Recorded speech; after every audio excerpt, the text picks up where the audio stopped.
All right, calling to order the August 18th, 2025 Eastern Township Board of Supervisors meeting. Will everyone please rise for the Pledge of Allegiance? I pledge allegiance to the flag of the United States of America and to the republic for which it stands, one nation, under God, indivisible, with liberty and justice for all. Okay, first up, we have the consent agenda. Before I make a motion, does anyone have any items they want to pull out or comment on? Make a motion to approve. I'll second that motion. Is there any other public comment? Any public comment?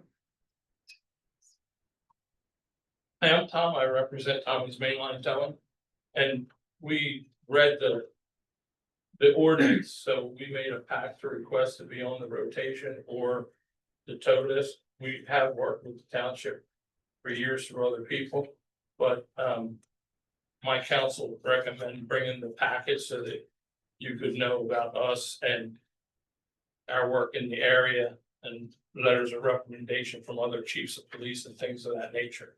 So we respectively would ask you to consider that. And I made a packet for each one of you, the chief of police. I've already given council one. And the speaker, just to let everybody know that he did provide us with packets just a few minutes ago. And I advise that the resolution that you have in front of you truly memorializes the current folks that the police are using. I think that is what has been publicized and is appropriate for action tonight. But I also assured the speaker that we and staff would look at this, police would look at it, and certainly possible that the board take subsequent action once it. And that's all I ask. I appreciate the opportunity. Thank you very much. Thank you. Any other public comment? Hearing none, all in favor of approving the consent agenda, say aye. Aye. All opposed? Ayes have it. First up, we have board motions, presentations, and resolutions. First item is a ECAC member resignation. But for Belinda Garcia, she's not here today, but we have a small framed certificate of recognition for her, so hopefully we can get that to her. So we'll get that to her and then we'll post the token of the position. Next up on the agenda is the land development 115 Delaware County Christian School. If it's okay, I'll let Colleen sort of take you through it. She'll tell you the people here to assist you on it, and then you can take it from there. Sure. Delaware County Christian School has submitted a land development application to do 3 minor improvements on the 30-acre lot that they have. One is a small building addition, one is to construct a pavilion, and the other is to expand a parking lot. They have gone through the sketch plan phase. They went in front of the zoning hearing board, got a variance to exceed the maximum impervious surface, have presented in front of the planning commission at the beginning of the month. The planning commission, which the letter is in your packet, has recommended approval, moving forward with approval for this application. So they are here presenting the application and proposal to the supervisors.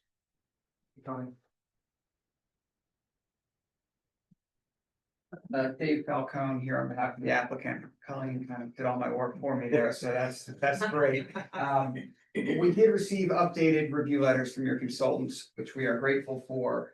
We have our engineer here tonight, and he will walk through those comment letters. We also have representatives from the school that can speak to any questions the board might have, but I'll turn it over now to the engineer to walk through the comment letters. We think most, if not all of them, will comply. And we got support from the planning commission in our last meeting for a recommendation for this plan, preliminary final land development, as well as for the waivers that we are requesting. Though those waivers are now 3 as opposed to initially 4. So one of those has come off the table. Thank you. Jim Bannon from Neighbor Law. And as Dave said, we've gone through the review letters and we'll really comply with all the comments, but there are three that we'd like to discuss. Other than those three, everything else is just a will comply or no response needed. So the first one was comment number 1 in the township engineer's letter, which states we defer to the township zoning consultant as to requested waiver of this section to allow required 10-foot planting strip not to be provided around the perimeters of the features. So this was kind of a planning decision. We thought it would be easier to plant those plants somewhere else on the campus. But once we realized it was tied to the zoning decision, we're just going to eliminate that waiver. We'll revise that parking lot and we'll comply. So that comment can go away. So just to make sure we're all on the same page, so you were looking at the August 4 zoning review letter from Montreux, August 14th. August Oh, 14th. no. August 14th from Carroll Engineering. Okay, so the township engineer's letter, not the zoning. Correct. Okay. Yeah, he references the zoning consultant, but it is in their letter. And in the waiver request that we submitted, we requested a waiver from 274-43 K1A. And that's the waiver we'll be withdrawing. We'll just comply with that section. The next comment to discuss was from the letter, the traffic consultant, comment number 4, which is in relation to an overhead school bus flashing sign that's on Waterloo Road. And we don't believe that should be tied to this project. This project, is not part of a student drive. They're not increasing traffic trips to the campus. And the school has certainly been proactive and has reached out to the township and PennDOT in the past about maybe doing some work in there. But we just ask that that is not tied to this application. They really are anxious to get going on this construction and waiting for PennDOT approval for that. For something that's not technically required as part of these projects, we would just ask the township to consider that. What do you mean by technically not required? I think it is required by the project. I'm sorry. It is required. You're asking for a waiver from it, aren't you? This isn't necessarily a waiver item. This general comment isn't tied to an ordinance provision. It's a comment from the township asking, can you work on this lighting? So specifically with respect to the school, we're trying to get PennDOT to put in a school zone there. So we're actively pursuing some improvement. So we'd like to see that completed, see if we can achieve that goal. And if not, we're open to working with the township to make that better. It's something that's on the school's radar to fix and improve. So how do we guarantee that you do that? Like, you could have just dropped it after you get the approval to move forward, you could just drop that and we would have no recourse to make you to do it. Right, so, and again, I would defer, I guess, to your solicitor and to the township, but there's no actual ordinance provision driving this, it's just a request from the township. And Right, but we have a case to make it because you're asking for something we can. Sure. Yeah. So, I guess what I'm offering is a commitment from the school to continue to pursue PennDOT. In writing, I'm sorry? a commitment in writing. Oh, for sure, that we'll continue to work with PennDOT. We've made multiple attempts to PennDOT to turn that into a school zone. We think the traffic there is too high. We don't actually think that the flashing lights is an effective way to deter that. And so rather than improve something we think is failing already, we think it's better to continue to push PennDOT. It's the PennDOT road. So we need their approval to turn that into a school zone. And there's a process for that, and the school has undertaken that. So we can continue to flesh that out. We can work with the township and with the manager to maybe get the township support as part of our application to PennDOT to turn it into a school zone. Okay, now I'm confused. Yeah. I thought the problem was the lights were old and weren't working properly. Not that we're gonna put a whole school zone in there. Why would we need a school zone there? You're set so far back off the road here.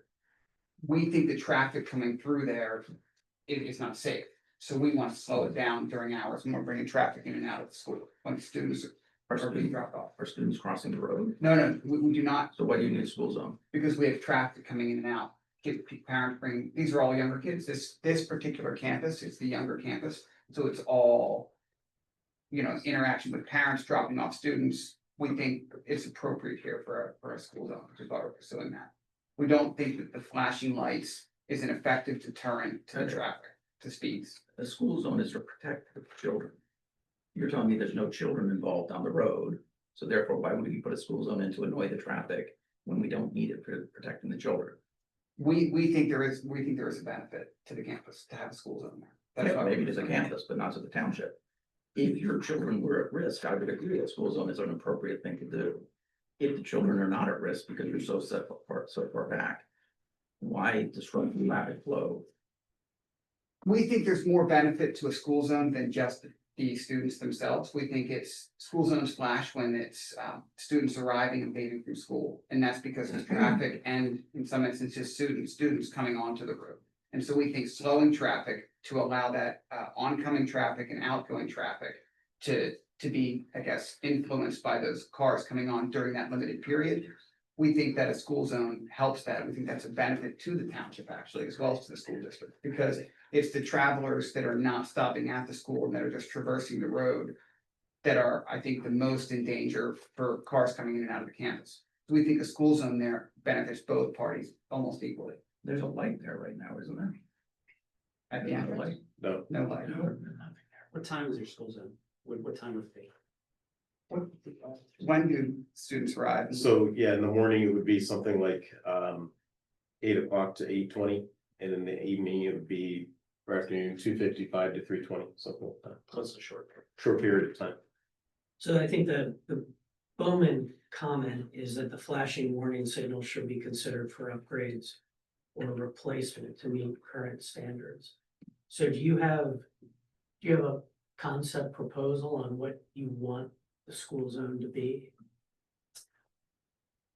We have a proposed time for them, and then it would be up to PennDOT has its own school zone standards for their signs. So we would be asking to have those compliant and be those updated flashing school zone signs to meet the current standards. These are not those. It's a separate, totally separate thing.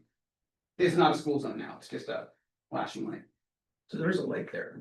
I'm not crazy, right? There's a light there. Yeah, Not not a stoplight, just a flashing light. there's a flashing warning signal. Okay, there's flashing warnings. Yeah. Right, okay. That's what I asked earlier, just. Yeah, I wanna want to make sure. misunderstood the question. So I that- thought you asked if there's a stoplight. That works. The radio The ring. Bowman recommendation is to Upgrade it. upgrade that so it's compliant with the current standard. Right, and what we're saying is, we think if we're gonna expend the effort to upgrade a functioning light, we'd like to see it move to a school zone.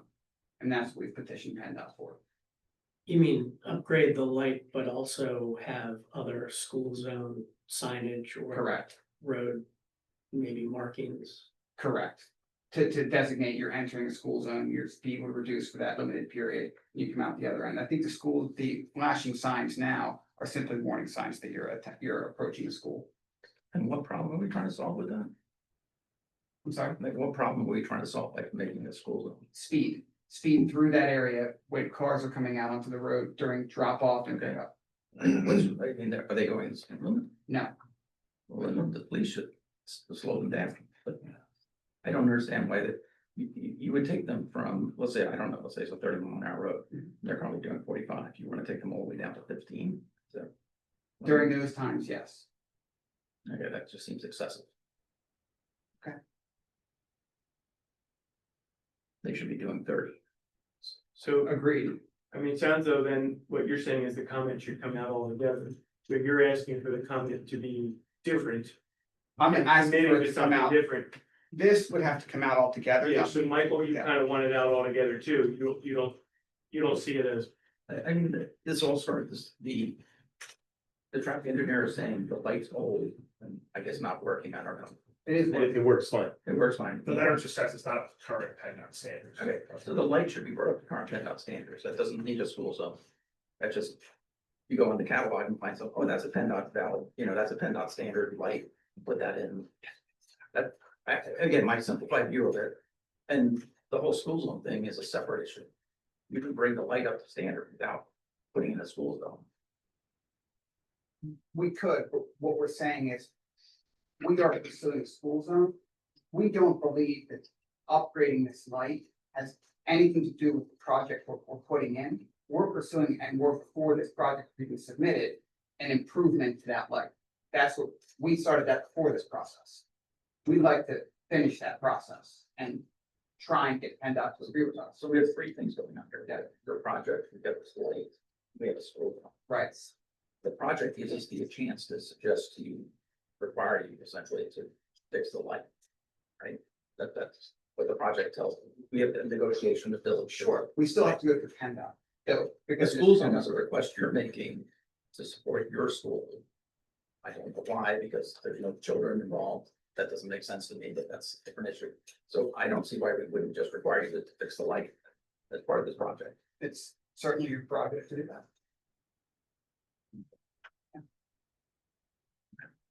But it's helpful, they did come to you, they asked you about this, and you told them to go do what they're doing now. So now you would be arguably telling them to do something different than what you told them to do 2 months ago. So your choice, policy choice for you, which is. Even like accidents, has there been anything that you noticed like around that time, like any? No, no, we've not had accidents, but we do have concerns that folks are coming down that road faster than the speed limit. I think the key here is that we're like-minded with the township and trying to find solutions. You know, I guess I would ask back, you know, there's no students involved, why would we slow people down? What difference does upgrading flashing lights make? What, I would ask you back, how's that gonna change anything? People are still, the lights might look nicer and newer, but people are still gonna come through. So we're like-minded in finding a good solution together. We're willing to work together on that solution. I think what we're saying though is that, you know, we've been working on that for over a year now.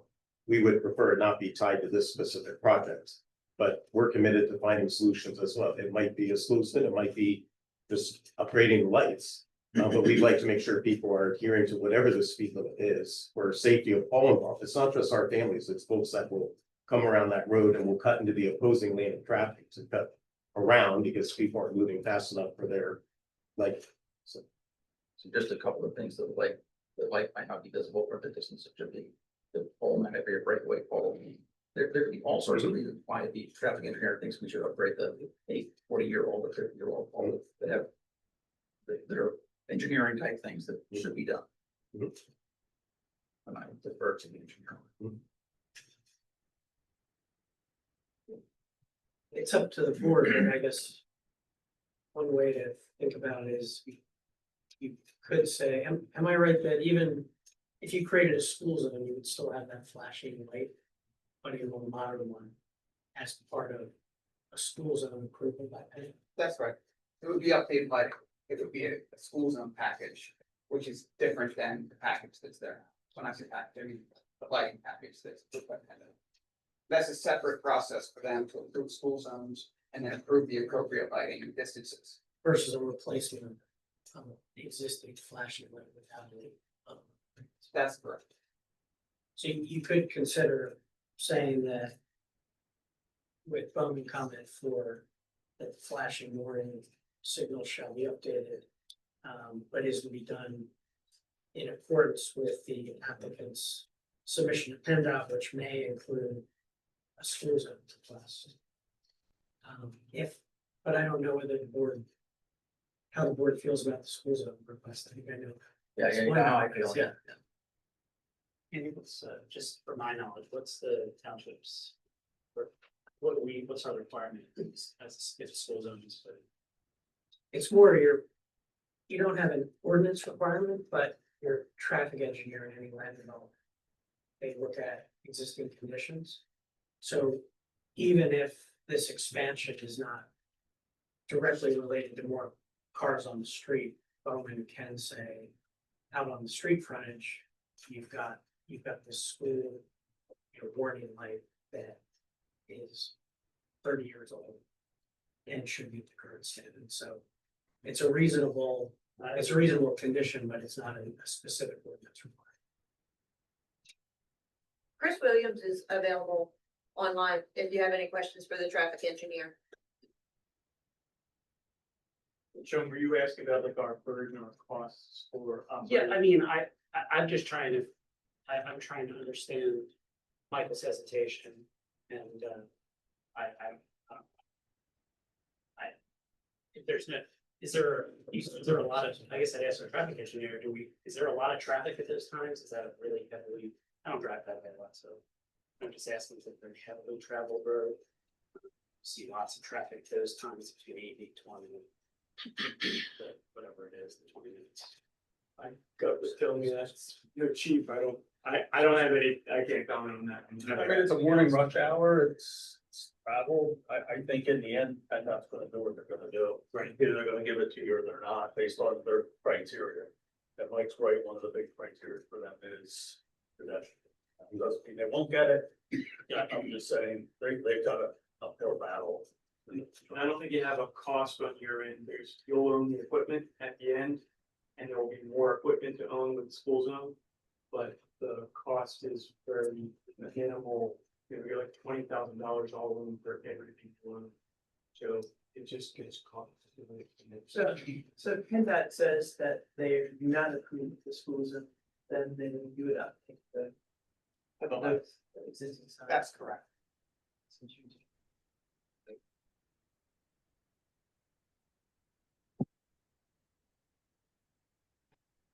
So I'm not sure how the board comes out on that one in your final motion. Do you want to hear the rest of it? I would like to say let's move forward. Unless you have any other questions. Good with We can move on.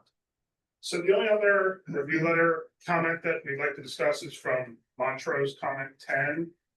Which basically says perpendicular park spaces. Need to be 20 feet long. There's one area where we're adding 3 spaces next to a row of existing spaces, and they're only 19 feet, so we continued that. That's just a drafting error. We'll make those spaces 20 feet, so they'll be compliant also. So then basically you don't need anything. If the board has a standard condition that says you meet to the satisfaction of the reviewers, if you're compliant. Yes, There's yes, nothing, besides that we need to specifically address. It's more information. Yes. The comments we just discussed, the first one goes away because we'll make that zoning compliant. The Yeah, second one- so far you want us to recognize that you're not asking for the planting strip. Correct. And then we've got the school zone versus flashing sign. Yes. And the final one was the parking space size, that you will comply on that also. There are waivers though. There are other waivers, but they're the only review letter comments. All the other review comments will. Yeah, so that leaves, just for the board's information, the 3 remaining waivers and the planning commission recommended approval of them was 1, not to require a traffic study because the improvements don't change the school enrollment or the traffic counts. They're asking to not have to go through a full tree survey and species information on the plan. And from the planning commission's perspective, because the property is so heavily wooded, I believe there are going to be 12 trees removed approximately. That there are hundreds of trees on the site, so they thought a full survey wasn't needed. And then the only other one is to pay a fee in lieu instead of installing the sidewalk. So they've offered to pay the fee in lieu. And I think the planning commission and I think the traffic consultants agree that that portion of Waterloo is not ideal for walking. So those would be the 3 that are still being requested. Understood. Andy, what would a proposed motion? Okay, I can see it in my packet. Sure, it would essentially be that it would be an approval where the applicant will comply to the satisfaction of the consultants from the last Carroll Engineering letter, the last Bowman letter, the last Montrose letter, and the last committal letter. And then we would note in that motion that waiver number, I'm calling it waiver number 4, but that's the perimeter planting strip waiver, is no longer being requested. It would be to grant the 3 waivers that I just mentioned. And then your standard conditions that they meet all of the permitting and development agreement requirements. And also that they reimburse the consultant costs. And that there's a final clean plan submitted once all of the comments are addressed. And then the only other one is the question about what you want to do with the public comment for either the upgrade to the school lights, the warning lights, or whether you would say that the school will continue to pursue that as part of a school zone application. And that they'll report back to the township regularly. Recommendation would leave them a year or 2 years, some lengthy time to do the upgrade to the light. That way they have plenty of time to work it out and not, if they don't get it from PennDOT, they're still delayed.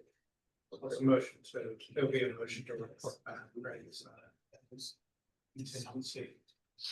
Right, unless you created unless the board wanted to create a drop dead date. Sometimes it's hard to know. It depends how you want to act on it. We want to do that with PennDOT. But you could have them, for instance, as part of that, the school could report back to the township every 6 months, so that it hasn't been dropped off the agenda. So not taking a good faith. Yes. Well, I would make that motion. I'm comfortable with the idea of them pursuing this in their terms. Any other board comments or? I have one comment on the tree thing. Now, like, I get that it's only 12 trees, don't have to. But what I'm worried about is we have a rule that says, in general, nobody can take down more than 25% of the trees. But I don't think the rule is very clear, because if you take down 10% 1 year, 10% the next year, and 10% of the next year, you're eventually taking down 30%, with never taking down 25% of the trees. So I don't know if that's something we need to fix.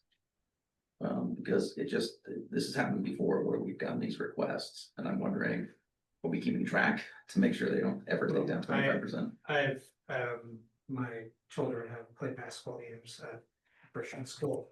I don't think there's any concern that the loss of 12 trees is gonna have any material No, impact, right. but I agree with your son. Maybe that's something we can revisit. At a different time, and maybe something we can work with the EDC on to kind of hash out and clarify for the community. Right. Any other board comment? Any public comment?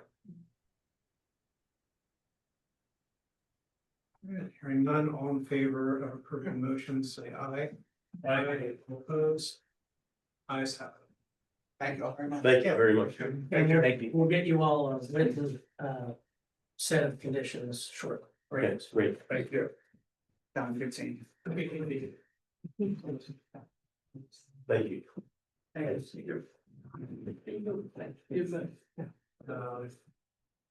You guys are on the same route, if you don't want to. We're good. I mean, you're more than welcome to. You know what I mean? I've sat in too many of these meetings. It's interesting after a while. After a while.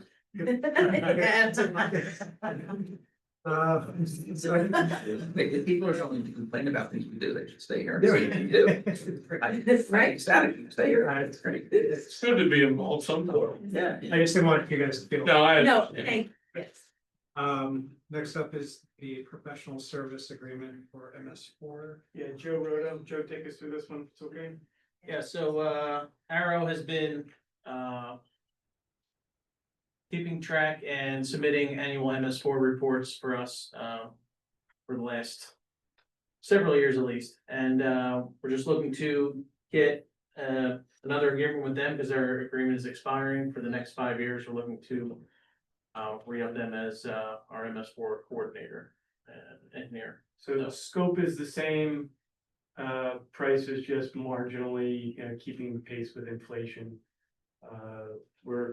No one are satisfied with the service, so we see it as a status quo continuing. And this is just a report for MS4 progress, it's not for any MS4 projects. Yeah, we're not using them, every project is a project in and of itself, so this is for administration, there's an element of, things come up and we gotta call somebody on the phone. But, it's, you can see, but based upon the amount, it's very limited in the scope, I thought we switched, culminating in the annual report. I thought we switched to Carroll Engineering. Well, we kept this because we were taking steps. We can switch if you want. But this part is working for us. We got a lot going. And then our intention would be to use Carroll to do the designs, should the design come in. So it's a small scope. If you decided you wanted it with Carroll, you would just tell us and we would let Arrow know and reach out to Carroll. But this small scope has been with Arrow for 5 years.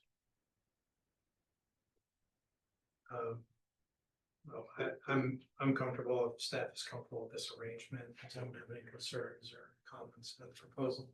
As long as they're happy, getting a small amount, I guess is okay. Yeah, it's the fair amount. It's only small because the scope is small. It's not Yeah. that, it's the market rate for what they provide. It's working out for us. And it's There's not also like a- continuity. They don't ignore us. I guess. No, they're No, very, no, no. they're very responsive. And that's about the only way that I would tell you that if they ignored us, there would be no chance we would be bringing this to you. Well, I'll make a motion to approve the professional service agreement. Do I have a second? Second. Any other board comment? Any public comment?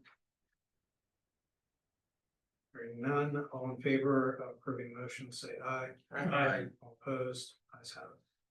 Moving on to the VFSA. You gonna let Joe take us through that one again? So we crafted through several meetings with VFSA over the past year or so. We've been trying to get a hold of our ownership stake and be a little more cautious. I mean, we spend a lot of money with capital improvements, and coming up, we're going to be spending more and more on capital improvements, and we have the agreement from 1970 is not clear on ownership. If BFSA were to sell at this point, there's no guarantee on any recouping of assets.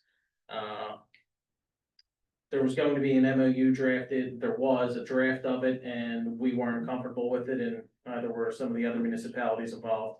So we decided through the EMA to draft a resolution to state our position if there ever is a sale and what we expect out of it, and it gives us some comfort in our position on it moving forward if it ever does sell. So EMA has passed it at their previous meeting last Tuesday, so it's pretty much the same resolution. Understood, so this is like almost like a risk mitigation task. right? Yeah, exactly. Making sure. And summed up in item 4, just saying, if nobody thinks it's being sold, everyone has represented that they have no intention to sell it. But we're just declaring that in the event of a sale, we think we have rights and we intend to press those rights. And that's gonna be accompanied by, they're asking for $3.6 million over 4 years, which you are planning to give them, you're scheduling, that's all in the process of happening. So this is a sort of, I don't wanna say it's conditioned, but it's at the same time. Tredyffrin has the same ordinance before its board tonight, and then we're also trying to press Willistown and Malvern to do the same, and East White. And EMA's council did send it to me and staff in advance. And my only recommendation, it was item 4 that we added on behalf of it. Sort of our township comment was you should affirmatively say that you're reserving all rights to get a fair and equitable share if there's a sale. And whether that's EMA or the township's capital contributions. So I said, let's put the rabbit in the hat a little more directly. And EMA, as I understand it, like that, and Tredyffrin supported that. Yeah, and their solicitor reviewed it too, so it's passed the scrutiny of Tredyffrin, the EMA, and the East Town solicitor. I have no problem with stating this intent. I'm just curious as to what legal effect, if any, such an ordinance has. Yeah, I think the most important thing is that the VFSA cannot say later that they were surprised about any of this, or that discussions sort of pass into the ether, you know, we can at least say, at the time we provided more funding for the upgrades, we put everybody who needs to know on notice. Right, and they can That we're still not say, rolling off on that. they can still say, that was nice that you wrote that. We got all the money, we sold it for $200 million and we're keeping the money. That was nice of you. It could, I think it would be of interest to a judge or an arbitrator, though, that in 2025, all these municipalities said, It provides. here's the tail on the front. And if you sell something and 5 municipalities say you're not allowed to sell it without us and we're entitled to the proceeds, that has to give caution to the people who are selling it and to the people who are buying it. So that's some of the logic. Why can't we just say in consideration of the $3 million or whatever we're giving you? This is what we want. We will not give you the $3 million unless we. I think We probably can. capital expenditure, like time is of the essence of that, and I think that would become an argument back and forth where this would become, instead of a single letter, this becomes a full-scale argument and negotiation. Meanwhile, all the funding is held up the entire time. My personal intention wouldn't be to withhold the funding for the capital improvements for the sewer plant. I would like them to invest in it if they think it's prudent, which it does appear so. But this allows that to proceed while also, in my opinion, sounds like preserving our rights. So I think it's fair. Any other comments? I'll make a motion to approve the resolution. Do I have a second? I'll second. Any other board comment? I don't think it's strong enough. I can't support. Is there any public comment? Hearing none, all in favor of approving the resolution, say aye. Aye. All opposed? Aye or nay. Whichever way it They goes. said aye. It's too late. Yeah. Motion passes. Moving on to our next item, the Berkeley Road Sidewalk Project bid award. John will handle this one. Sure, good evening, so as you recall, this is part of this Devon Sidewalk MTF grant that you received, and due to favorable bids on the last portion of sidewalk installation that is almost done. There was money remaining in the grant. A month or two ago, we discussed adding in this segment of sidewalk as the remainder of that grant project. So this is the sidewalk between Devon and Dorset on the north side of Berkeley, as well as roughly 8 ADA ramps at the various corners that make up these intersections. So the bid was open last week. Between staff and your traffic engineer consultant, it is a recommendation to award it to the second most qualified bidder, which is Piedmont Construction, at a Plymouth meeting, and the total bid, including the alternate one, was $165,184 for this project. So, again, questions on the scope of the project or the bidding process? John, do we have discretion to pick bidder that we decide, or are we required to take lowest price acceptable bid? Lowest qualified. Lowest So qualified. your Bowman and staff reviewing the documents found that well, there was a lower bidder. There is an $18,000 difference between the lowest and the second lowest. And the lowest bidder is only a PennDOT pre-qualified as a subcontractor, not a prime or general contractor.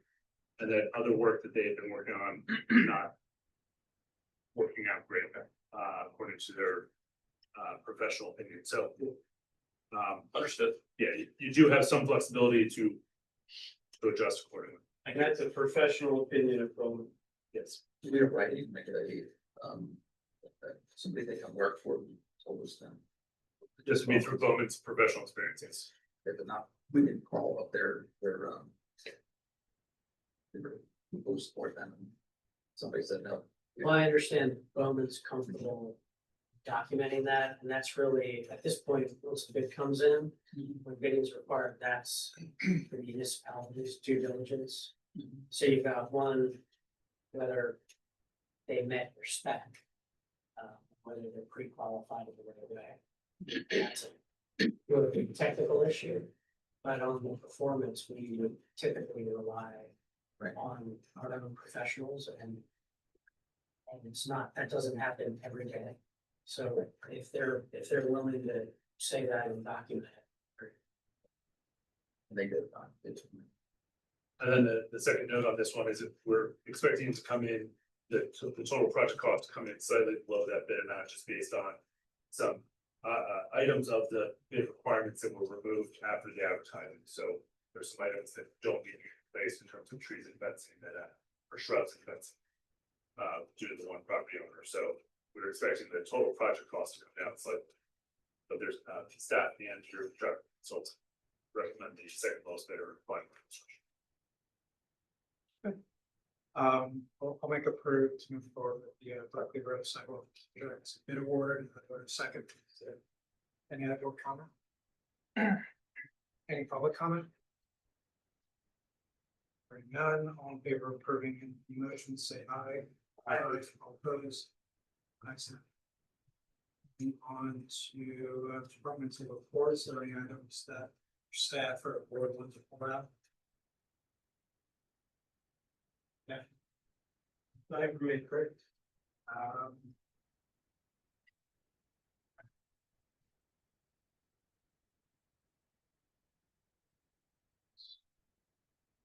Okay, moving on to regular business, budget workshop number 1. Budget season. Susan, can you pull that up, the slide?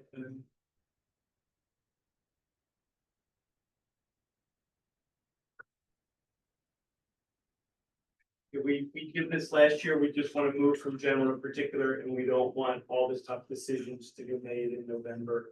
You know, the first time you see the budget. So that's the schedule, you approved it sometime in the summer, it's just aligned to what we've done the last few years. Just like last year, we'll talk a little bit about the employees, we'll talk a little bit about key expenses, key revenue, and then important to tell you what's different. Your budgets kind of move along the same year after year. If we're going to do something different, we want to call those different elements down. Next slide, please. So this is all but identical to last year. You did add one, you got an additional employee there, and you added a park, but it's the same, level of effort last year. You got a lot of people, you got a lot of space, you've got a lot of equipment that you own. You have an oh my amount of permits, so we do a lot of permits, 110 public meetings, 12 pump stations, buildings, parks, 50 miles of road, so a decent amount of stuff, which is why you have to have a budget for it. Next slide. On the please 15.5, that's the current, not the 2 additional that we approved. Yes. Okay, so this would be like if I had to pick 4 things to tell you about revenue, these are the 4 things that I want to tell you.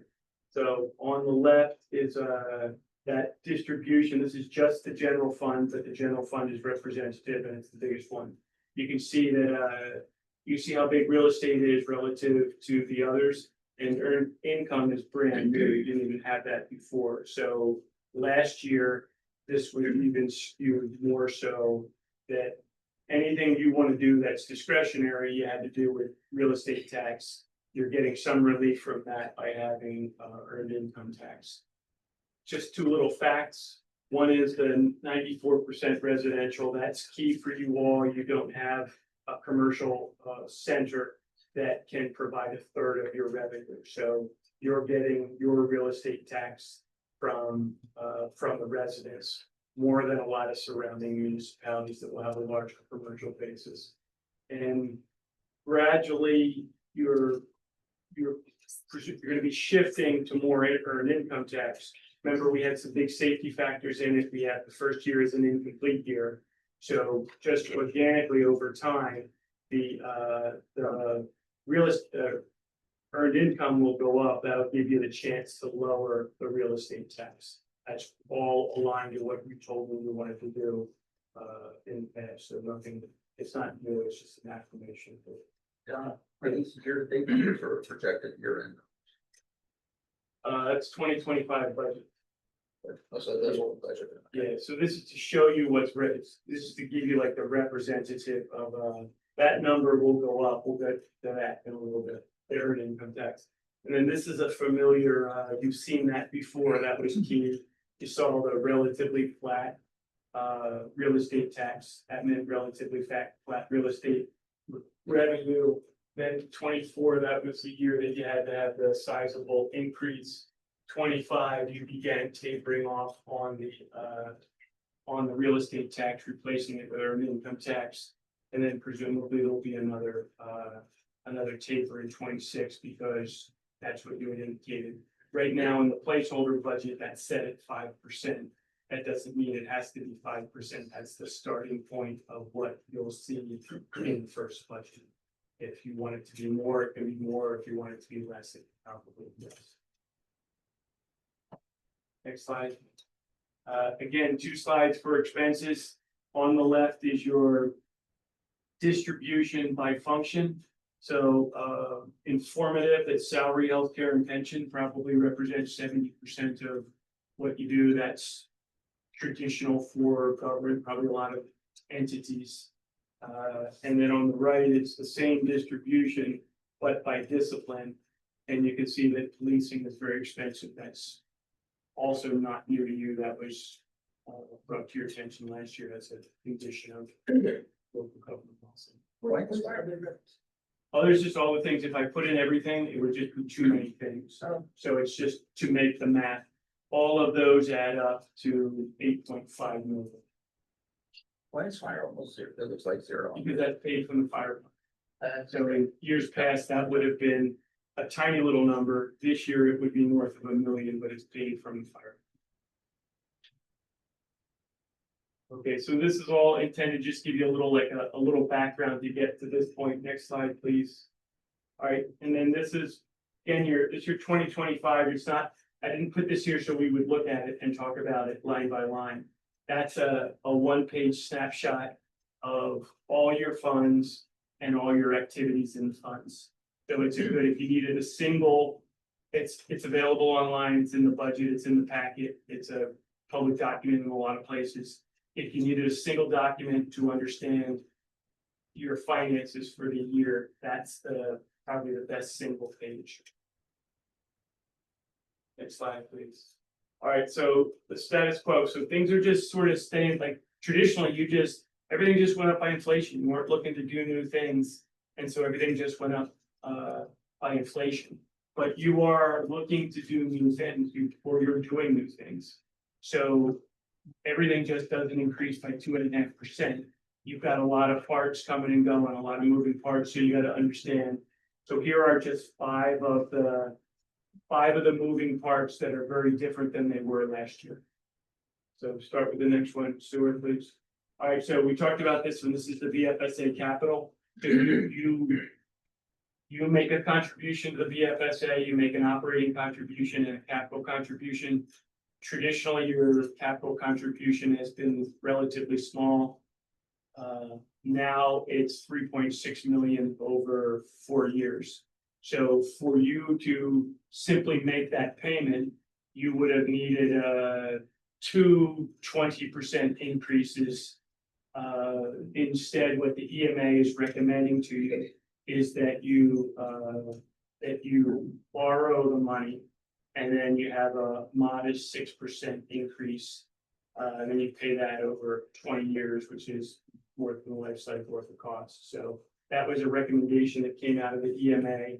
There's in that borrowing recommendation from the EMA, there's 875,000 for EMA projects. There's also, this is new, you have a BRI fund, which stands for Bond Redemption Improvement. And we keep needing, we're trying to get ahead of things. We're trying to not wait for something to break and then we fix it. An example would be your asbestos cement pipe, which is prone to break and has broken. Your force mains are prone to break and have broken. And we would just divert, in this case, it's 75 to 100 into the BRI fund, let that build up. And then that would be the fund that you would use for unexpected repairs, some unexpected repairs, and things that you would do to get ahead of things that might break in the future. So that's a project fund. The funds stay there until a project is picked. And in the way it's arranged here, you're approving the project. So it's not that that money is going to somebody else's. All these projects are being brought to you for approval. So you'll control the selection of the projects unless somebody does it differently. And all that gets done for around 6% in your fee increase next year. If you do that, you should be able to stay relatively inflation oriented. Because for the first time in 5, 6, 7, 8 years, all of your costs on sewer are solidifying, becoming steady state. So you had increasing aqua costs, you had increasing debt service costs, and you had increasing Valley Forge Sewer Authority costs year after year. The projection is that they should be relatively steady state, which means that a 6% increase this year and inflation-oriented increases in subsequent years should be sufficient. That's fine until somebody changes, like if Aqua goes to the PUC and gets the PUC to let it have a 20% increase, then money's gotta come from someplace, but right now it's looking like your sewer costs are relatively steady state for the first time in 5 or 6 years. That's a lot, but a big part of that is you'll see that as part of if you don't want to do that, you got to tell me. Otherwise, it'll be embedded in your budget in the form of the debt service. The borrowing won't happen until you approve the budget.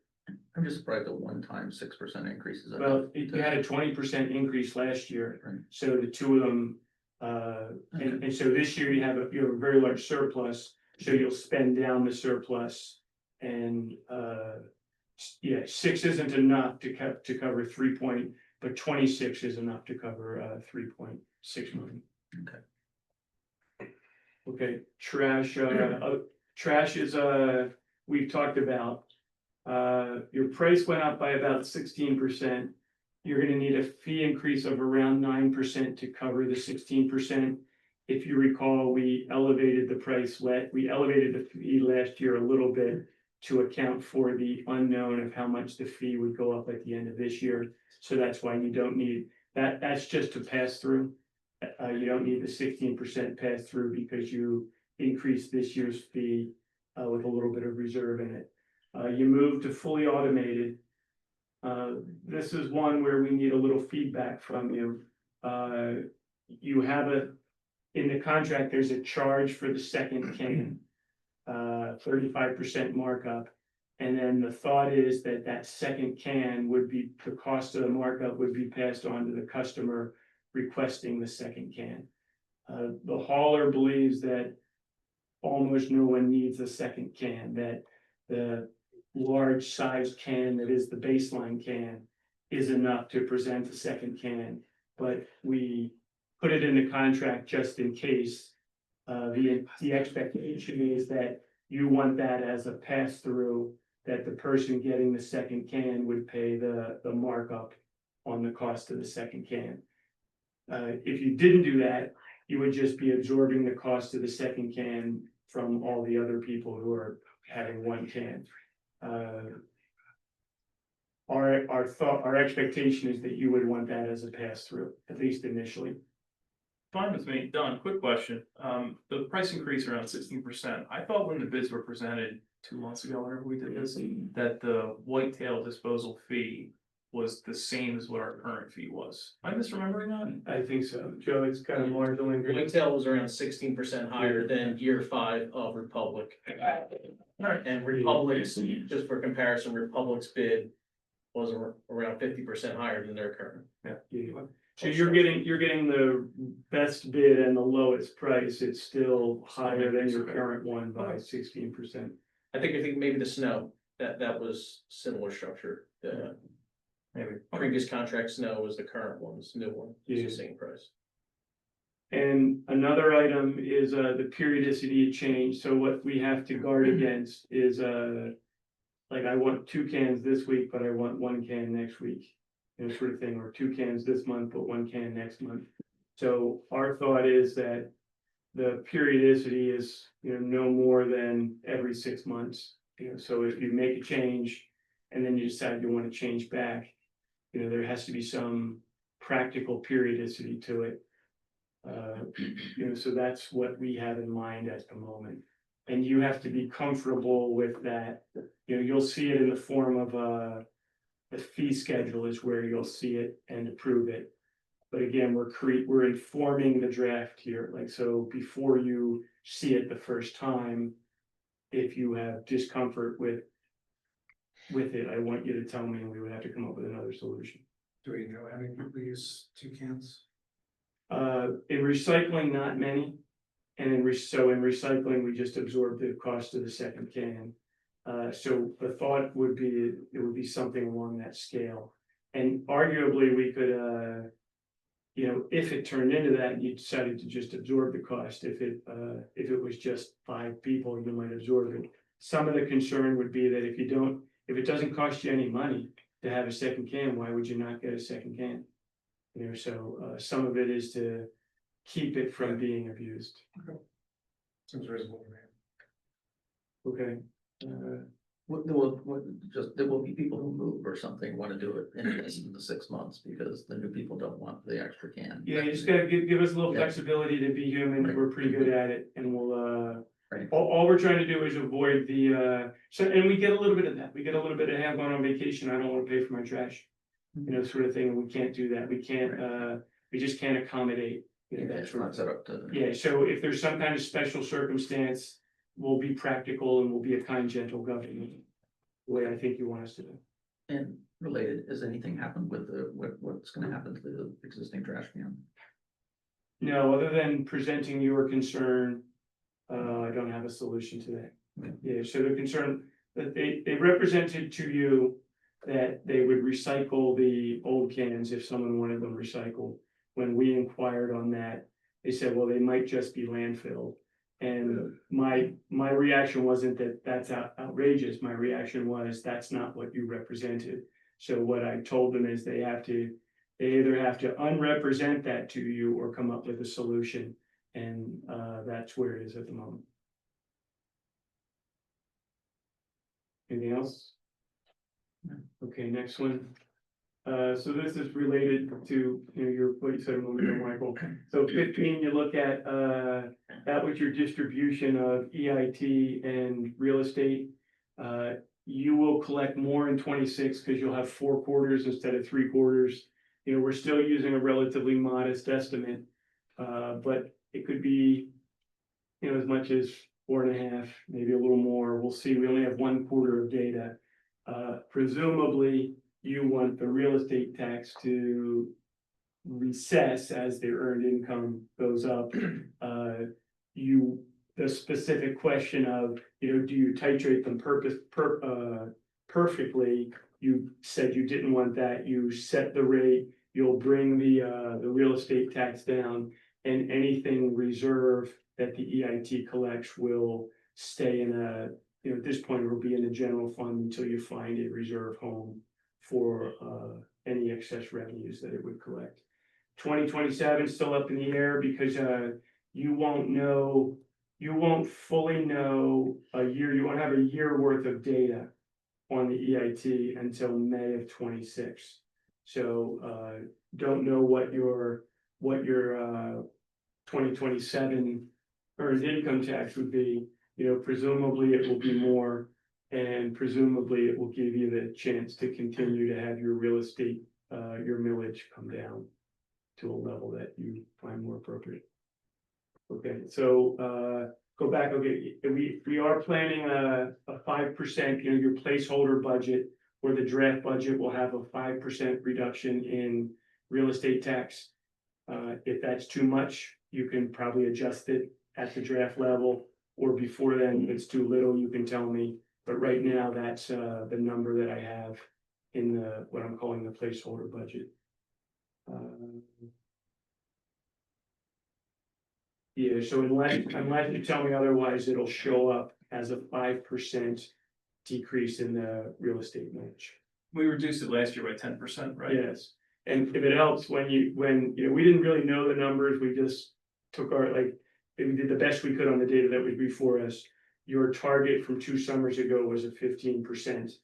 And it doesn't mean that you can't do more the following year when you have a higher estimate, when you have higher certainty on the earned income tax. It isn't like your window to reduce the millage is now or never. This is just the next increment. Yeah, my preference would be to pause on it. I mean, we told the public that we did want to reduce the real estate tax. We implemented the EIT, we reduced the real estate tax 10%. For this year, I'm fine with keeping it at the same millage rate. So you all have to decide that you know, 2 summers ago, you were targeting a 15% reduction. You had the capability to reduce it 15% without compromising anything, in my opinion. So, but it's all for you to decide. It's 15 because that's what was discussed, you know, 2 summers ago when we passed the earned income tax. So I'd rather do 10% if we can this year. Yeah. Let's debate. I was a little bit in the middle, you know, purposefully. And when you get to seeing the budget in the context of the rest of the budget, you can discuss whether you want it to be more or less. It's really like we're informing the draft. So it sounds like as a group, you're comfortable with the 5 is probably a little bit of a compromise for the 2 of you. No strong opinion from the others. Okay to have that. I believe that we need to reduce as well. I'm not comfortable with setting. I think Yeah, that was our promise. Yeah. It's the budget. So starts at 5, and then if you want more, you can see at budget time, you can push it to more. And if you want less, you can push it to less too at budget time. Well, it sounds like a friction point, right? It's just like, who's our site? Yeah, you have until, you know, quite frankly, this could go deep into budget season. Okay, next slide, please. Library, so we've been keeping the millage constant at the library. That's a sort of an institutional constraint that was accepted. And then you have been adding, you've increased the revenue that you're giving to the library. And so you're taking the increased revenues are coming from the earned income tax. That's why you passed it all, there's no issue noted. When you increased the library's contribution last year, you did it to increase, to add more labor. Your labor goes up by inflation, you know, so the draft budget of the library's draft, the Fund 4 draft budget will have a inflation-oriented increase in the contribution. Will that fully cover contribution to the library? With you, will it fully cover? Let's say, I don't know the number, but let's say we're giving $1 million to the library, I don't know my number. Is this gonna be $1 million, or is it gonna be less than that? I'm gonna make up the difference with the EIT. No, you're giving them more money.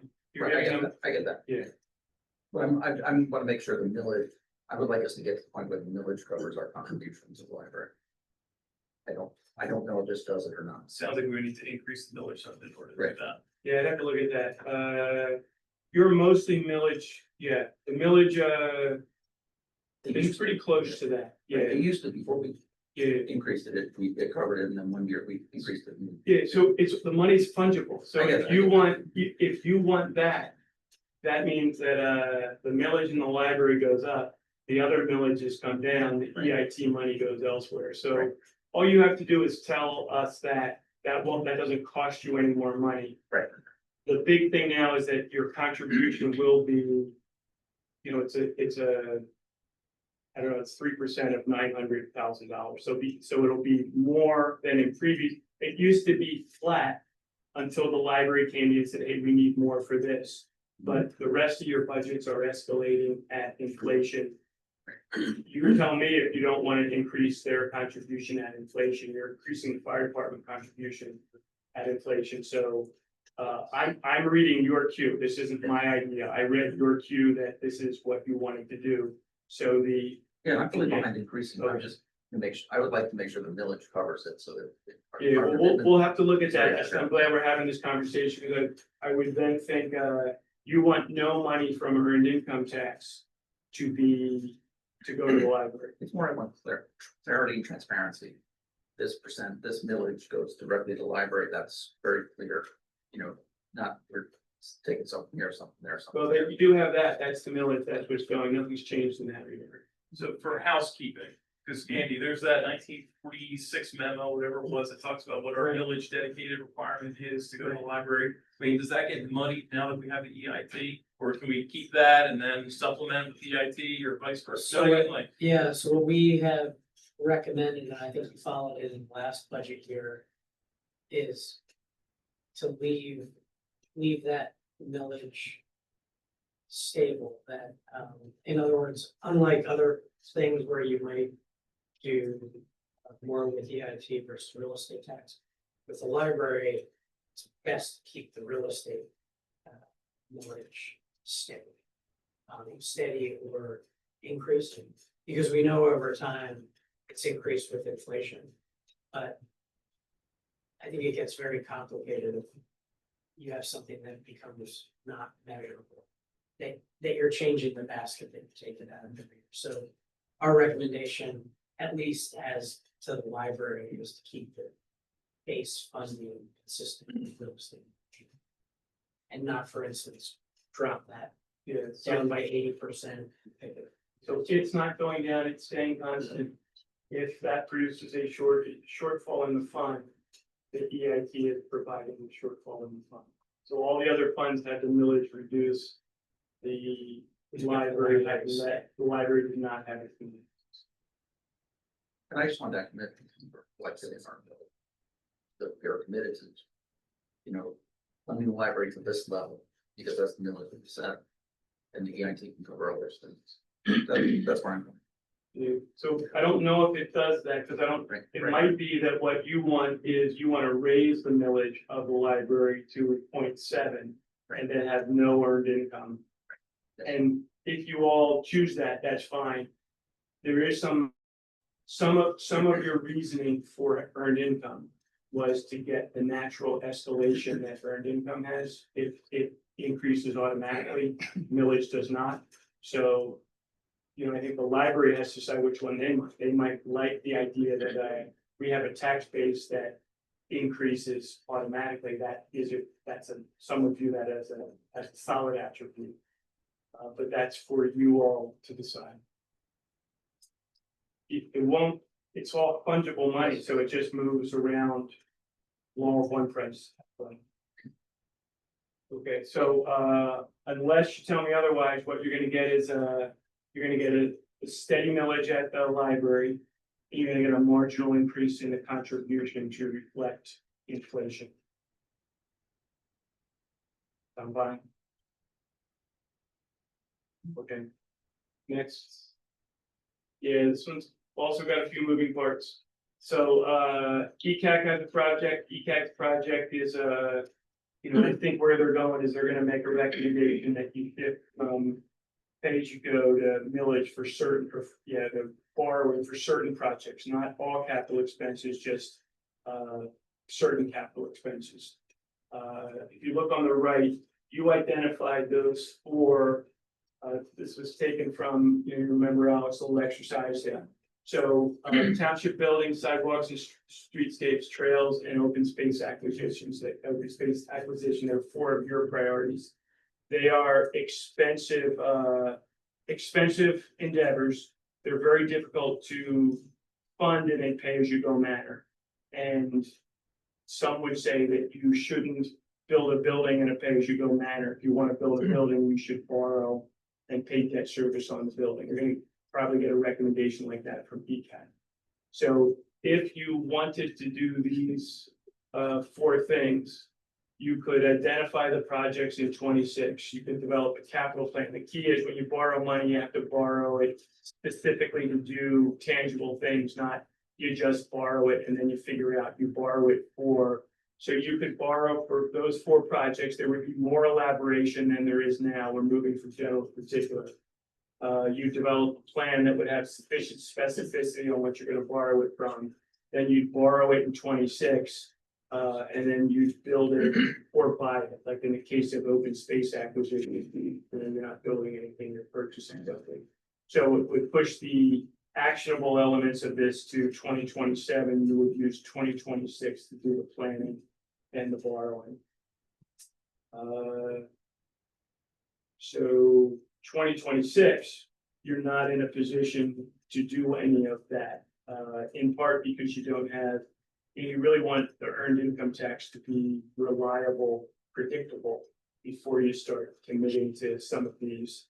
We're moving toward progress on these, but you're not in a position to, construct anything in 26. So 2026, what you'll have in the capital budget is you'll have the extensions of the things that you're doing now. So some of the things are in the 25 budget, they're incomplete. They'll roll into next year. You'll have your choices, so things that you tell us to put in there. And then the ABCs all have recommendations, and the ABC recommendations aren't going in there unless you say you want them in. So our intent is to give you a listing of what the ABCs tell you they want. And then you decide which ones you want or don't want. So from us, you'll get the extensions of what you have now. You'll get the ones, so for example, if you need a new pump, we don't really bring that to you for a discretionary determination. We just tell you that you need a new pump for when it costs 60 grand. But we're not doing that for discretionary items. So our intent is to bring you a list of discretionary items. You'll have a sense of of the availability of cash, and then that'll be part of your trade-off as to whether you want millage to come down or go up, or build things or don't build things. Okay. Do I have another slide, Susan? Yeah, okay, so we'll do this again in a month. I hope it was helpful. What I'm trying to do is, the workshops inform the placeholder. So the placeholder is like a big model for me. I'm just putting numbers in, and Excel is adding them all up, and I have to make sure they're right. And these workshops inform the numbers that I put into the placeholder model. The placeholder informs the draft, so you're going to get a first draft budget. And I don't want that to be something that we've never discussed. So that's why we're having these kind of sessions. Then the draft steers the budget because you have limited capability to change from draft budget to final budget. So you don't want all the tough choices to be in November. So we're trying to put some of those tough choices before you now. And then the budget actually controls the action. So, we do what you tell us to do through the budget that you pass. So that's where we're culminating in December. Budget. Okay, I hope it was helpful. I hope it wasn't too much. I hope it was the right amount. And then, you can noodle on this. You can call me on the phone with any particular questions you have. And then we'll have sort of the second iteration of this in September, each one getting progressively more particular.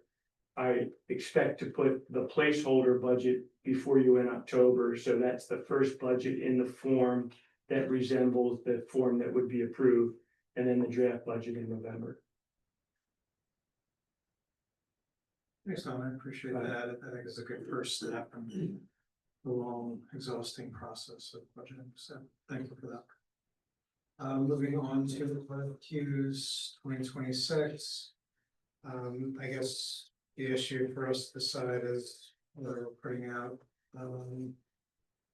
RFQs. I know in the past we've done that systematically for certain positions. I'm wondering if it makes sense to have like a spend minimum to do RFQs so that staff's not spending its time doing RFQs for. Yeah, it's the right way to look at it. Yeah, so we'll do whatever you tell us to do, but we have our opinions on which ones are more valuable to you. And you can probably can they talk about this in exec session because it involves contracting and positions, or does it have to be done? I mean, to the extent you're talking about performance, it's almost personnel like, and I think that's appropriate for executive session. So I can brief you on these things in exec, and then, at a public meeting, you can take action. That results from. Great. We do that. Moving on to liaison and work group reports. First up is the Citizen Communication Advisory Board. I unfortunately missed that meeting. Next up, we have the EMA. EMA just met last week. a lot of it was the discussion about the passing that level debt service that we discussed for the Valley Forge Sewer Authority. They passed the resolution as we did this evening to declare kind of our intent to stake ownership as part of the Valley Forge Sewer Treatment Plant, should there be a sale. And then they discussed the 2026 capital expenditures. Done. So we. Okay, and we, I attached the Stifel report, which is the bond underwriter's proposal. So, it's in your file, it's a public document for EMA. And if you choose to borrow, it would be aligned to the, Stifel proposal that is attached to the EMA section of this agenda. Okay. I was just informed that EAC wasn't listed on the agenda, if you want to bring that one up too. Sure. Did you, sorry, did you present on EMA? I just did EMA. Okay, Yes. sorry. Next up is finance work group. We have some. We haven't, yeah, you're right. Next up is fire EMS. We haven't met, we have a meeting this Thursday, we're heavily discussing the agreement between two different meetings. Very good. Next up is the historical commission. We met on 8/13. During this time, there were a lot of updates on Waynesboro, a lot going on there. Our township cleared a path to the creeks, right, John? So very excited about that. There's a Colonial History Day that was on the 3rd of August. They're having Mike Harris on September 30th speak about colonial victory during the Philly campaign. They're having a fundraiser on 10/12. It's called Cocktails and Carriages. And they're doing 12/14 holiday open house. And then for America 250, they talked about bringing George Washington's tent on their lawn. They're trying to work for that for November of 2026. And a few other things as well. And then the HC did some approvals within the village, and then there was discussion for the primary school, and John and I met a couple days back and found a good location for the marker. So going to be working on getting in touch with Oscar at the school district to coordinate bringing the family of the last surviving member of the school fight to come. And we're looking for a little bit of a cooler weekend because she is 100 years old. So that's exciting. And then I'm talking to Anna about there was some concern about the how we are going to inform people about the program to identify the house is a historical. It can be considered on the historical registry in Easttown. There was some discussion about that and some concern, and I know Anna's here. And if you want to add some of your comments, Anna, you want to? Sure. I guess for starters, the spreadsheet that was published is incomplete. It's a working document. It's one of our working documents, so just so you know that. I'm not sure the 2018 additions that were approved by the Board of Supervisors. And we didn't have a requirement at the time to notify people. I'm not sure how that works. I don't think that the sheets for those properties are ready for anybody to look at, and there's a lot of them. There's like 300 of them. So I think we need to talk about some of these things. And then I think we need to talk about process for a public meetings, because if somebody comes in to see us, which is fine, we have to look up the sheet, see what it is. It's going to be very time consuming. So we should talk about how we can kind of streamline that so that at least we walk in kind of having an idea of what we're looking at, so that we can look at it and maybe drive by it or that kind of thing. So I think that we need to kind of look on this some more. And also, you had mentioned that you wanted to, was it put out a letter before? Oh, yes, we would like to put out a letter before the other letters go out, like letting people know the how and why. Because I think it's just important to have that kind of soft letter first, So to everybody or to just the designated? just to those people, Right, those right. those owners. I think it's a good idea. I think the fact that we didn't in the past is, not a good idea. I think it's good that we let people know. Well, we were told that Don't do it. didn't need to do that, Yeah. so we didn't. Yeah, and I just kind of historically, I don't think anyone did anything wrong. I think we've got two things going on. One is the new ordinance says if you're gonna be proposed to be added to the list, there's at least 14 days notice of the first meeting, whether that's the historical commission or the board. In this case, your process is it's through the HC. I think what we learned in the last 7 years is the last map was made part of the comprehensive plan. And there is a map, there was a public process. But I think what staff and I have discovered is lots of people don't know they're on that list.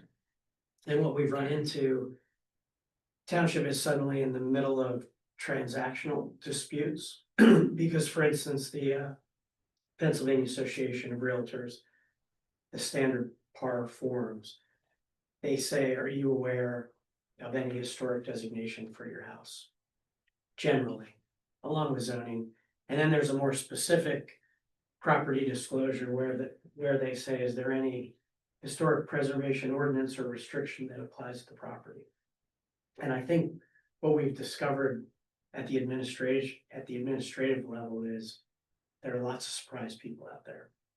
Not, dozens and dozens, but we've run into it a number of times.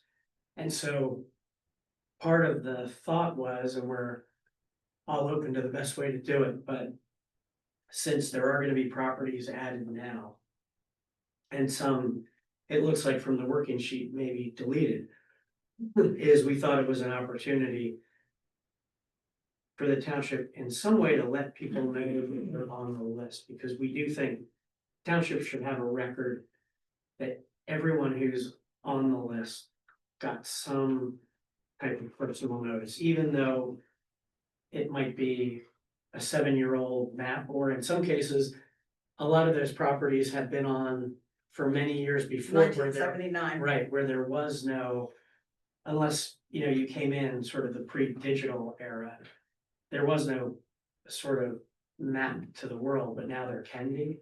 So I think those are sort of the competing interests procedurally to try to figure out how to do that the best way.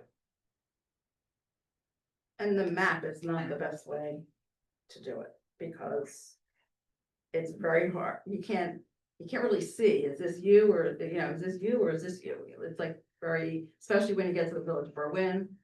It's Very dense. yeah, it's not, it really, the list, and we mentioned it before, but some kind of a list, actual list is much better. Cause it's clear, it's got parcel numbers and it's got addresses, and there's less doubt. And our initial sort of draft working with John was, you have a notice to people who are already on the list, saying, hey, the list might be adjusted. You're on the existing one. Here's a list of all the properties that are on it and all the properties that might be added or changed. And then if you weren't on the list before, you get a slightly different letter saying you're proposed to be on the list. The letter for people who are already on the list is sort of, you're welcome to participate. It's a way to see how the process works. We're not encouraging people to petition to get removed from the list, but we do think people ought to know. Well, there's no criteria to remove anybody, which is what would we do? Like, how would we handle that?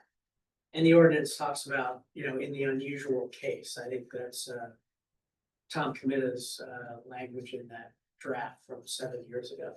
So that people aren't, that they're saying there's a reason, but you don't get into really the criteria.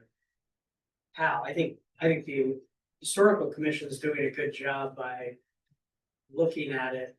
If the resource is not there anymore, at least in one of the drafts, you're talking about taking properties off because there's no meaningful historic resource. Or it was put on incorrectly, accidentally. So we want to clarify it so that we do have a list that is accurate. So what I might suggest, it's up to the historical commission and staff and all of you, but if the list isn't quite ready for prime time, some of this may bring crowds to the historical commission, and that's fine, right? But you have to plan for it, and you probably only want to send those things out once and not correct them later or have later nuances.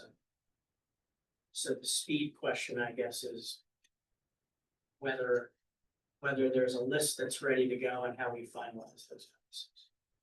Well, we think that the current list that we'd like to add is, we just have to clean up that sheet, and that's ready. And the deletions are ready. The 2018 is not ready. And I'm happy to sit down and show you what we have, and I just don't feel that they were not done with this in mind. We spent a lot of time on the new ones that we want to add to have, good information on them. Not that the others have bad information, but they don't have enough information in my opinion. So they don't meet the same standard as the new ones do because we didn't know we were going to be doing this. And I guess that's then the question is, in the meantime, that 2018 map and list, that's the only thing staff has to use. So if somebody calls. They do have a book with everything in it. But I'm saying, but even if the HC has less confidence in some of those on It's the not less list. confidence, it's, I think I'd like to have something better for defense or whatever.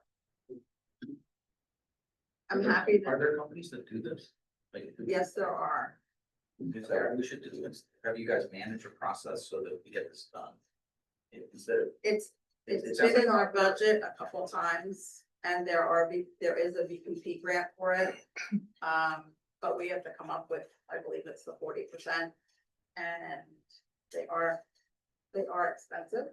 But there are professional companies that do it so that you have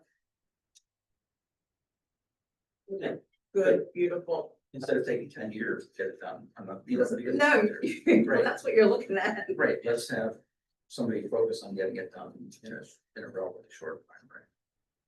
That's what we're asking for in our budget. Yeah, so to make that happen, what the process aligned to the discussion from a moment ago.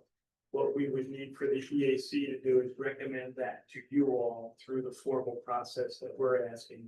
And then You said EAC. yes. And then at some point prior to the draft budget, we start having discussions about the things that are going into the draft budget. And the scale of that is on the order of 50,000, something like that. For our part. For this narrow portion of the project for specifying the properties. Yes, and there's a lot of. We have to come up with what we want to get out of it. Do we want everything added to the state? And all that kind of stuff. So that would be, like, the key next step is to solidify the scope so it can be converted into a number. Make a recommendation on that to this board so it can be included in a budgeting process. And the timing allows for all that to happen. should be no trouble with.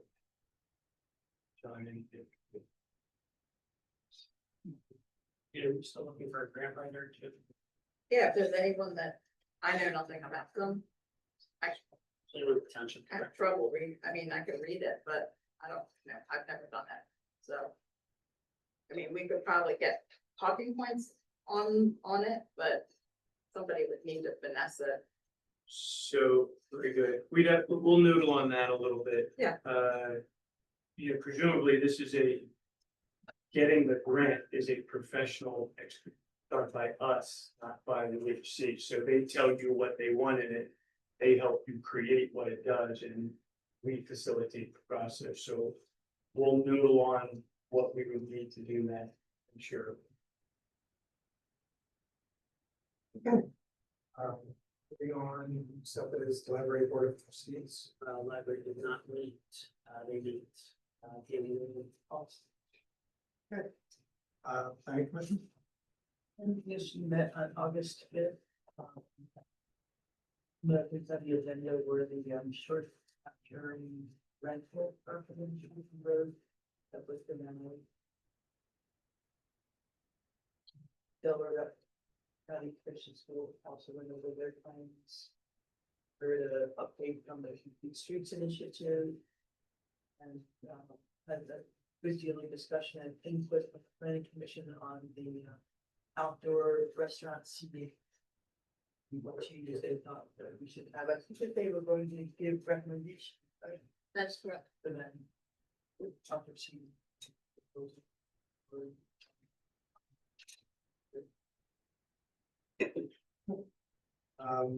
This worker? No, the eighth.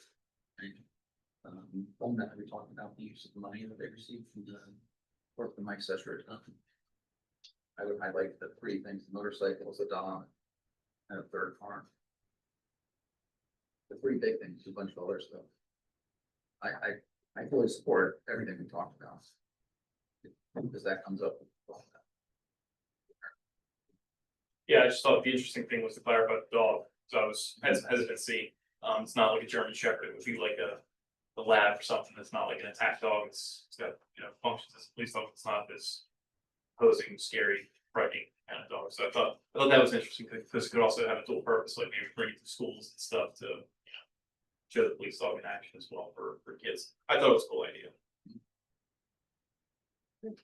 Public works worker? That's Yeah. No, we didn't meet. We did I not meet since last meeting. Yes, very good. Stormwater management advisory? Met on the 11th. They approved recommending 2 high water barriers to us. I think they had submitted that last year. We didn't fund it. Hopefully we can fund it this year. We'll discuss more in the budget season to come.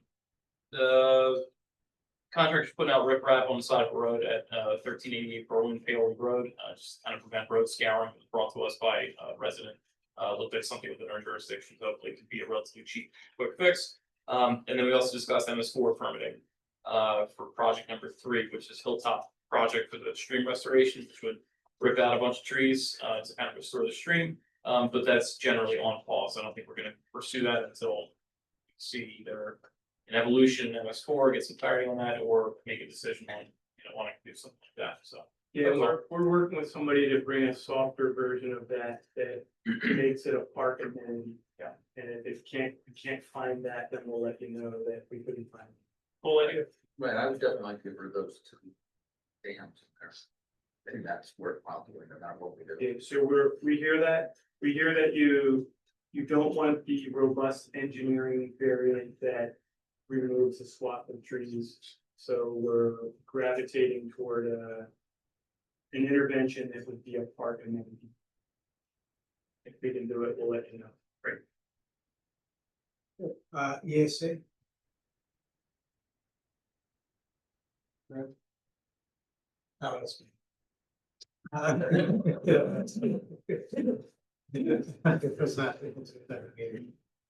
Moving on to public comment. Can I say something before we go to public comment? Just, I want to bring something up. Sure. The, somebody pointed out to me that there's their house burned somewhere. Yeah. That they came to me and said, that there's a fence up around it and it's causing trouble. turning out of there, out of that, the side road. They really like us to do something, I don't know, for the officer. So we'll look at the sightline, if it's a sightline violation, or get it adjusted. Public comment? Sure. I'm Kathy Lewis from the library board, and I just want to give an update. We haven't met since June, I know, but I wanted to tell about what's going on this summer, because the summer is very busy at the library. The summer reading program ended Saturday. It was very successful. It was called Color Our World, and we had staff at the library actually designed the t-shirt, which was really cool. There were many special events in the summer. There was Bollywood Community Dance Project, Music Therapy Story Time, Touch a Truck community events, musical concerts, free piano lessons, and there was a program from the police on frauds and scams, which I attended, which I thought was very worthwhile for people. We got a grant from First Bank and Creative Foundation for Makerspace, which is being expanded to adults, which I think is cool because it wasn't that way before. And we also got a grant from Flight to expand the summer reading for the students. And it's both books and e-type materials. So it's been a great summer at the library. And we just had the highest circulation since July 7th, since July 2021. It was 1,182 on a day. So that was wow. A great place. Yes, that's right. Thank you. Thank you. Any other public comment? Sure. Jill Sammer, 240 Blackburn. I want to talk a little bit about this trash contract. I'm really confused by, frankly, the financial structure of it, and I'm hoping there'd be some clarification. So I don't understand why costs are going up 16%, but they're not really going up 16%. It sounds like you essentially overcharged us this year, anticipating that costs were going to go up next year. And I don't know if I agree with that practice, but I guess it's done at this point. But I'm trying to understand, was there ever any conversation or discussion about going to a model that gave customers free choice where we were billed directly by the provider, like Tridifferent? It was discussed and we decided to pursue with this current model, And why did we decide that? overall cheaper. That doesn't make any sense, because for Whitetail, for the exact same service, one can, once a week, they provide the can. Tridifferent residents pay $90 a quarter. We're going to be paying $123 a quarter.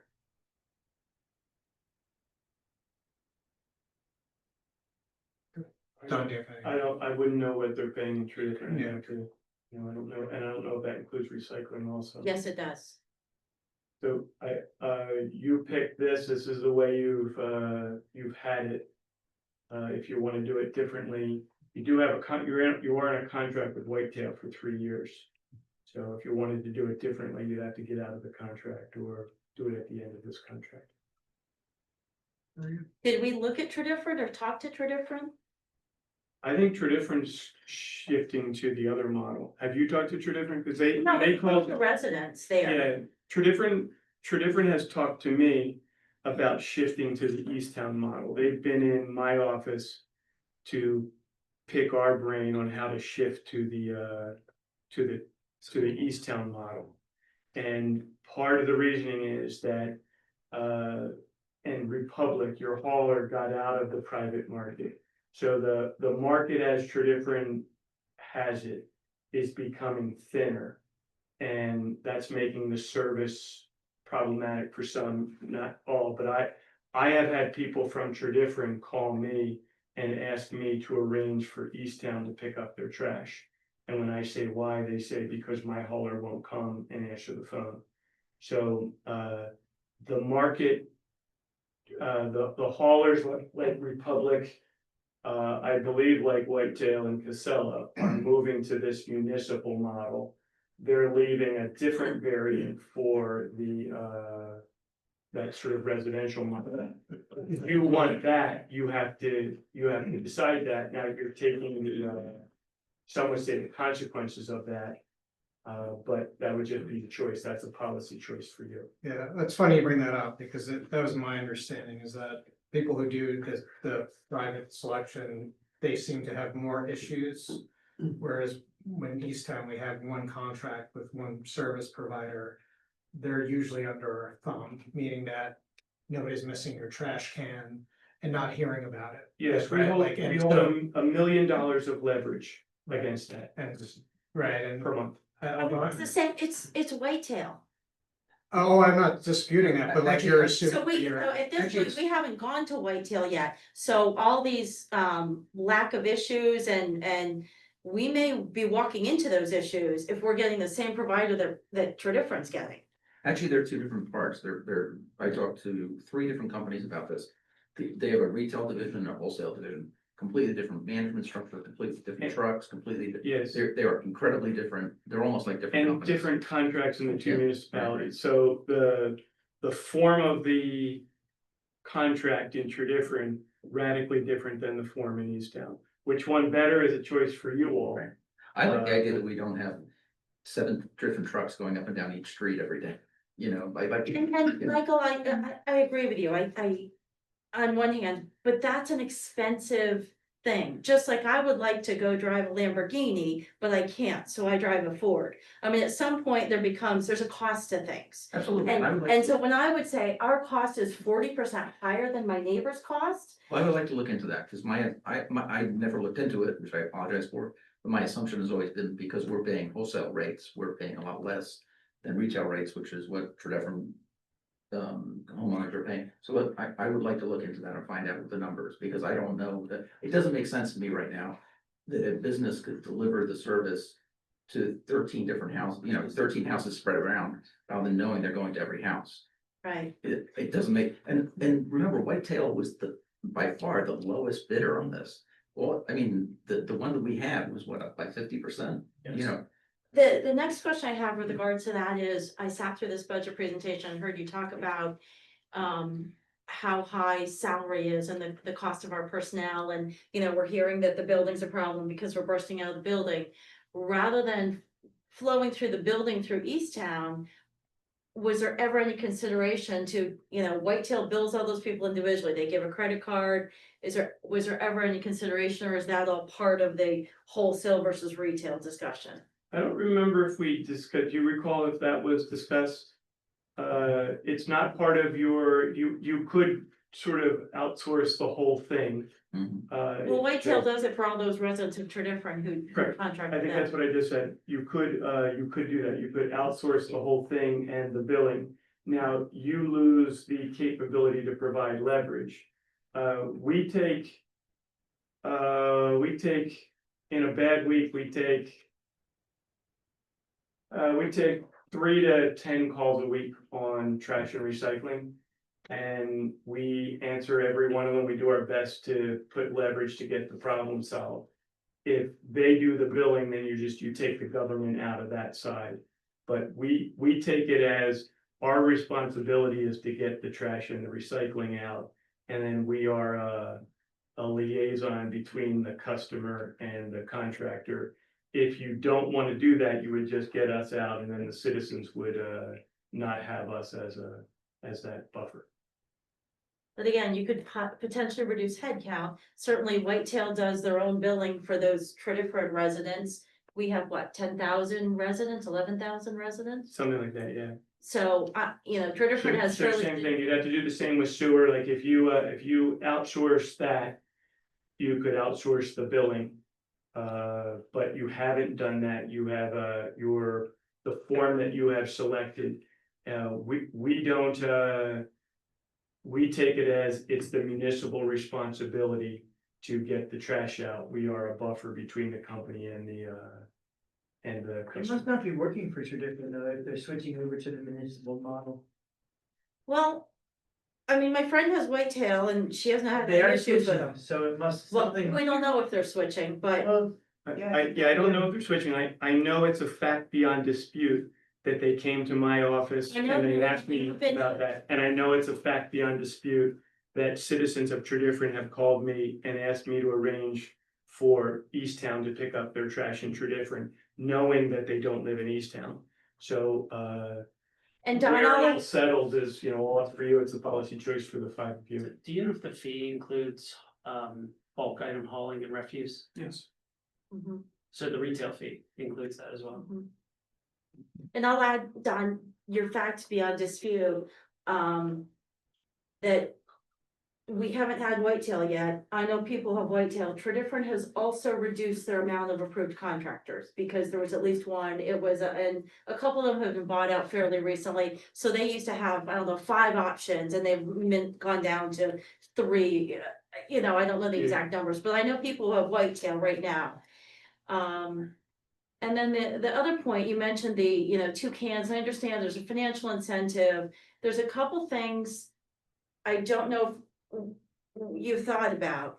I know it, so we have a place in State College and I know there, the rule is if the lid cannot close on your trash, you will be fined. So if I was cleaning out my son's apartment and there was a shower curtain rod, right? I would not consider that a bulk item. I certainly would not make a phone call for a bulk item. But the lid would not be able to close on a trash can. When I asked the question, I spoke with Joe last week, he did not know that answer. Did not know whether a shower curtain would be a bulk. No, whether or not there will be fines if the lid does not Yeah, close. so there will be fines if you all just say there will be fines. So you haven't given Whitetail the authority to issue fines. Well, will whitetail still pick up? If Yeah, the- so there are elements of this. You're correct that we didn't consider everything. There is absolute certainty that we did not consider everything. We considered enough, we're ongoing, we're considering things on a day-to-day basis. There are elements that we are just going to have to muddle through. And part of why you picked the form. Joe, there's nothing wrong with the form that you're presenting. It's just whether you want to have that form. If somebody's lid doesn't close, and their trash doesn't get picked up, they're gonna hear, the Whitetail's gonna hear from me or Joe, and we're gonna try to resolve it. So I can't say what's gonna happen if the lid doesn't close. I can say, we've had this discussion, we're aware of these things, and we're gonna try to facilitate a solution that gets the trash out. Well, I appreciate the comment, but I mean, I think this is an issue that the board visited in public meetings and discussed at several public meetings. Yeah. So I hear the public comments and I appreciate it, that you may want the township to consider this other option of private contracting with other garbage entities instead of running it through the municipality. I just know that this group decided that that was not the best way forward for the township. Doesn't mean it can't be revisited, a year from now. If we get 30 complaints a week, then maybe we will. Yeah. And it's something that we can do at any point in time. At this point, we're still with Republic. There will be the changeover. They probably deserve some grace there before, we start revisiting Yeah, the contract, but it's. And I appreciate that, but I walk my dog. I was out walking this morning and there's certainly, while Whitetail may be telling you that very few people have more than 1 can out. I can speak as a fact without dispute. There was significant houses that had more than 1 can out today. Today, Monday, yes, I walked in this morning. So I think, and the other thing I think that you need to make clear, because I did not understand that 35% is not a cost per can, it's a monthly increase in the fee.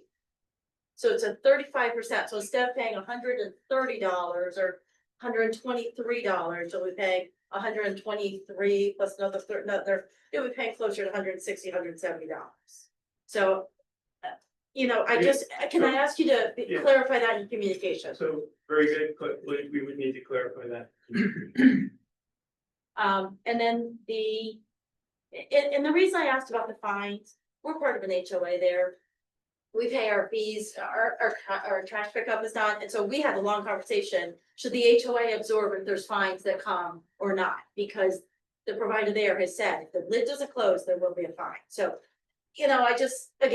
I know that's a conversation we had. And then one more point before we can all check on the building store. I sat through those EIT meetings. I would state 85 to 90% of people were opposed to an EIT. The board voted to do it, and that's the board's decision, you can. I walked out of those hours of meetings with a belief that there was a commitment on behalf of the board that you would do everything in your power to reduce the millage and the real estate tax moving forward. So, Mr. Bosco, the fact that you are walking back so quickly on that, Reduced to 10% last year. Literally. I know, but it was more than 1 year.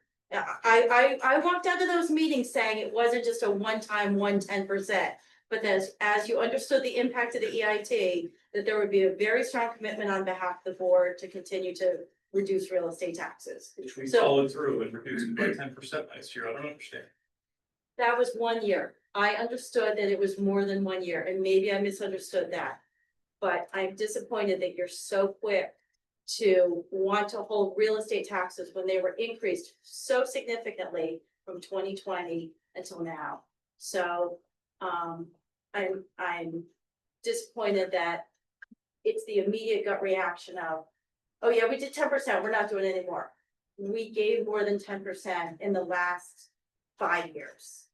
So with that being said, thank you for listening. I appreciate you guys listening. Let's go check the Philly score. Okay, and we'll try to cipher through what you're saying, and try to improve the communication in the way that you identified. Yeah, just that 35% is confusing, Okay. right? Yeah. So I am not pretending that this is gonna be perfectly smooth all the time. But I am, yeah, and I'm just like, what you've got is a team that is gonna commit to solving problems. So, that part I'm certain of. You know, we'll do our best to make it smooth. We have thought about a lot of things. We've thought about more trash issues than I ever imagined I would ever think about. I doubt we got them all, but we're doing our best with that. There's no mention, I don't think we're even fines, that's something like this. No, fines are, Yeah, that's. I can speak to that. So I did respond to Jill last Monday with her emails, with her inquiries and some of her questions regarding something like a shower rod. Whitetail said something minor like this will be picked up, larger items will bulk. And the idea is everything gets into the carts, but smaller items like that, they will pick up. As far as will they be fined or reprimanded if the lids aren't closed? Whitetail said we do not draw a hard line with lids being completely closed or flat. However, if the cart's spilling over, causing a mess, they'll leave a sticker on the trash can for best practices and how to do better next time. and that's an extension of what we have now. We have, when we encounter that, we do our best to get it out. And then there is some kind of outreach about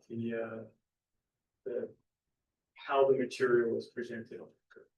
It is changing, like, right now, the trash is picked up annually, so there's a lot more flexibility. Going forward, there will be less flexibility, because they're trying to do it automated, right? So The flexibility, you'll have to find a way to get it into the can. Right. If you can get it into the can, it'll be no trouble at all. It'll be that thing that doesn't fit so well into the can. maybe we need a specific communication around that says trash is going from manual to automated pickup. In order to accommodate that, let's make sure to do this, and this. Right? Okay. I mean, we have that whole thing about Yeah. what's recyclable, what isn't recyclable. I think it's better to try and cut it off. Sounds like a good idea. Jill, I don't disagree with you with like walking around and seeing all the cans out. I just see that too. Absolutely. Any additional public comment? Online.